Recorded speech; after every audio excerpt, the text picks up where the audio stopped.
stuck around.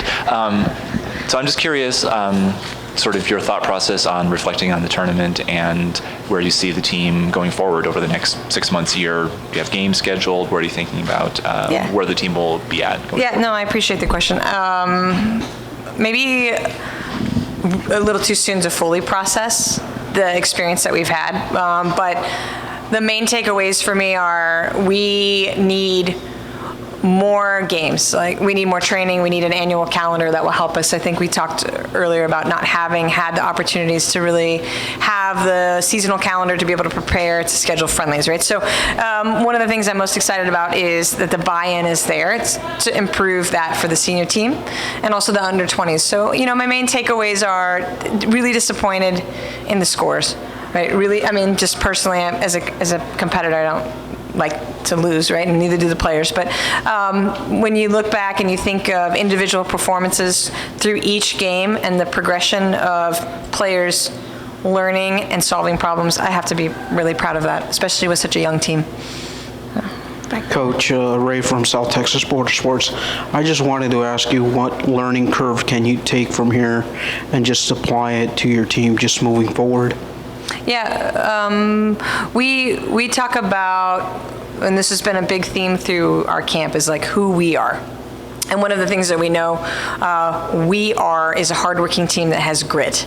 And I see that. And you see that in the team every time they come together to put it back on the field, right? So that's an overarching theme for us, is how we can be grittier, how we can be tougher, right? And certainly the physical matchups, so you look at Jamaica, it's a credit to their athleticism when you look at Kadisha Shaw and how she can turn on the ball in tight spaces, and then you look at the players that we have who just haven't had enough looks and moments at that level.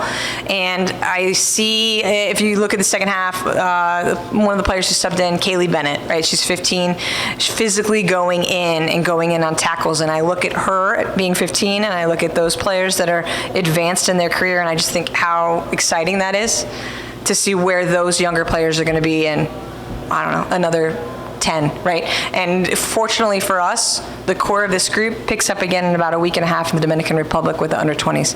Same group. So that's really exciting. Yeah. And you think about that core group that's going to the Dominican Republic. What's going to be your message to that group just moving forward? Yeah, I think it's definitely getting out of group play, but it's continuing to build on the culture that we have worked so hard here to get, right? So bringing those things to the players that will join us, and learning from the senior players on the team that have been able to be good role models for us. It's a big theme. Any additional questions? One more.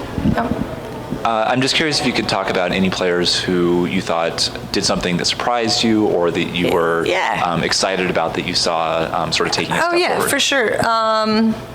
I was really pleased to see Quinn in goal tonight. That was her first game in the tournament. She's in college down the road at Prairie View A&M, and I was really pleased for her to get a really meaningful match on the field. Probably the most surprising player was Dakota. She played center back for us against Mexico in today. This is only her third game ever playing that position. She's usually a 9, and when she dropped back there in the second half against Canada and then has stayed there through the tournament, her ability to organize and cut off passes, and you could see big tackles coming in. That was like a great surprise for me. Another one would be, I think, definitely Chloe. Just the work rate that she put in. I think she played almost every minute of every game. I think she only came off for a few minutes there against Mexico. I think there's so many surprises. And overwhelmingly, I'm just really proud of the players. Like, I know it's tough to go in and have the message that we're learning lessons and we're going to learn lessons and we're going to learn lessons, because sometimes you just get tired of learning lessons and you just want to have some success. But you can see that they didn't quit on it. So, that always surprises me at this level, because you just see frustration build in.